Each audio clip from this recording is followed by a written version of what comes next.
usap-usapan si Katrina Halili matapos lumabas ang isyong buntis umano siya. Sa interview sa kanya ni Ricky Los para sa programang Star Talk TX, sinagot na ni Katrina ang issue. Makichika kay Kata Tibayan. Ano ka daw, conceiving? Opo. 3 months po. 3 months. Ganda naman na... Sa exclusive interview na veteran showbiz journalist na si Ricky Lo para sa Star Talk TX, kinumpirma na mismo ni Katrina Halili na buntis siya. Binasag na niya ang katahimikan matapos maging laman ng blind items at maging usap-usapan din sa internet. Marami na rin raw ang nakakapansin na lumalaki na ang tiyan ni Katrina lalo na sa set ng My Beloved na kanyang kinabibilangan. Kwento ni Katrina, hindi niya agad nasabi ang kalagayan sa kanyang mga magulang. Hindi muna. Tinago ko muna sa sarili ko.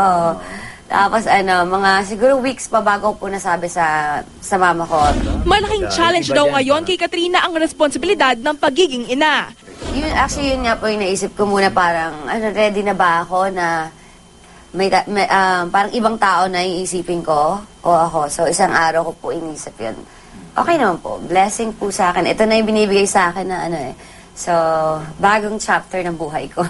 So, congratulations. Suportado naman si Katrina ng kanyang mga malalapit na kaibigan sa showbiz.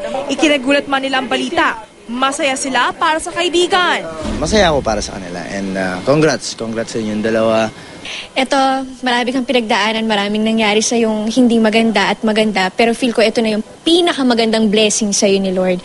Kaya sana magkita na tayo dahil excited ako para sa baby mo. At sana kasing sexy mo. Hanga naman si Direk Gina Alahar kay Katrina. Minsan na naging TV mom ni Katrina si Direk Gina nang magsama sila sa Telefantasya na Mahika. She made a good decision.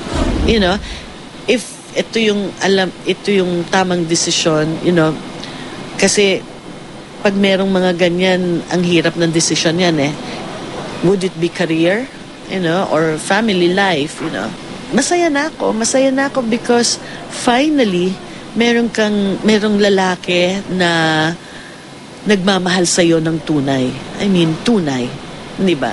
Ang malaking tanong ngayon, sino ang ama ng baby ni Katrina? Malalaman yan sa kabuwang panayam kay Katrina ng Star Talk ngayong Sabado ng hapon dito sa GMA. Kata Tibayan updated sa Showbiz Happenings.